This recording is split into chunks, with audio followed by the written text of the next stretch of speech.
track reviews. All right, hey, hi, hello, everyone. It's Anthony Fantano here, internet's busiest music nerd, throwing it down with a quick track review here. We're going to be pulling out a single from the new Travis Scott album, Delresto. Delresto, Echoes, name of this track. Features Beyoncé, which, is also obviously a huge draw. Look, guys, we did a little track review of the track K-pop that featured Bad Bunny and Abel, The Weeknd, and it was pretty mid, very disappointing, very underwhelming single with a subpar performance from Travis Scott, very forgettable beat, all around, just not a standout track.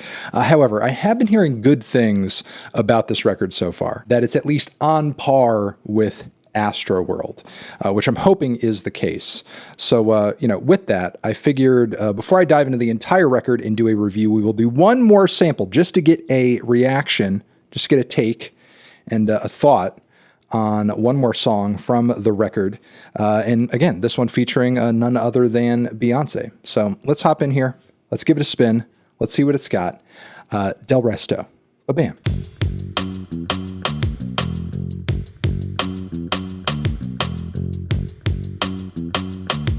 Not to sound unappreciative here or, diminish Travis's efforts on this track, because there are some interesting and beautiful, musical embellishments.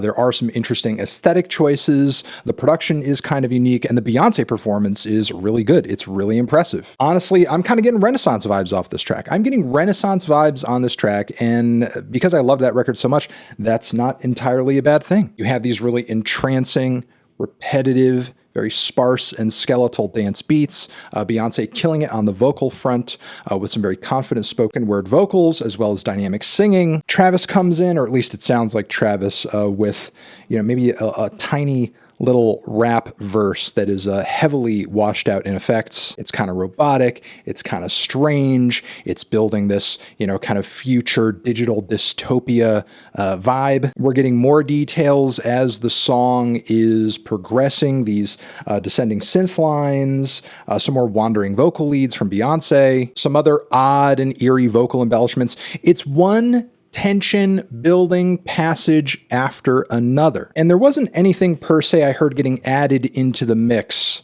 that felt off. Every addition to the track felt tasteful, felt creative, felt like it added a unique and interesting element to the entire thing. But here's the issue. My gripe is mostly with the progression of this entire thing.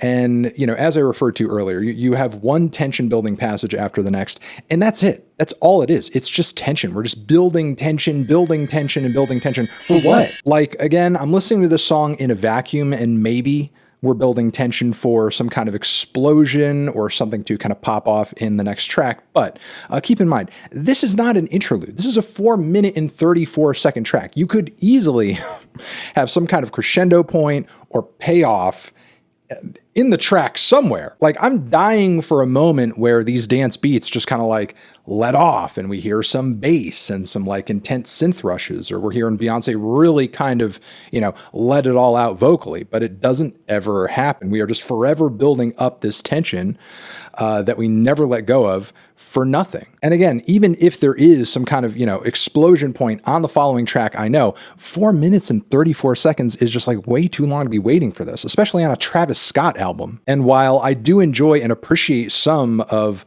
the high points on the track that are at least a little bit visceral, like when Travis really starts rapping and you're hearing those kind of swirling synth arpeggios kind of popping up behind him, that's great. But if only that actually added up into an increase in volume or intensity on the drums, or again, the bass, or the anything. Maybe a point where we're hearing all of these fragmented elements kind of flying into the mix here and there, coming together, piling or layering up instead of just kind of dipping in and dipping out. Again, I thought this track was aesthetically pleasing, had some cool vocal inclusions from Beyoncé.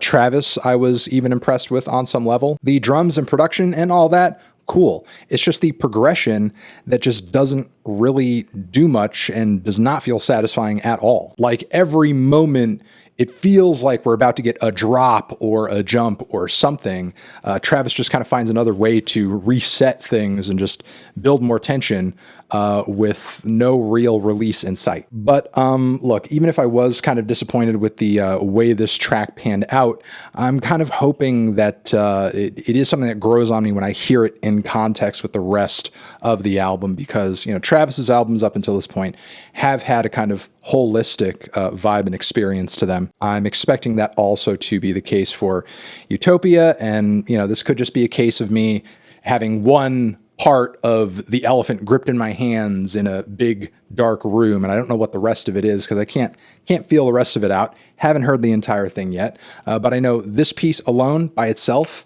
leaves something to be desired. Which, to make one more point, I guess makes it kind of curious as to why this would be chosen as a single. Singles usually do have sort of pop off, instantaneous kind of quality to them. So why this single doesn't have any distinct, explosive, memorable chorus and just feels like, you know, again, a Renaissance cut, but without any hard-hitting moment. Ugh.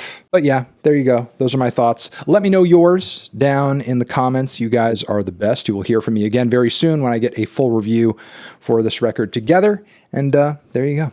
That's it. Travis Scott, Delresto, Utopia, a forever.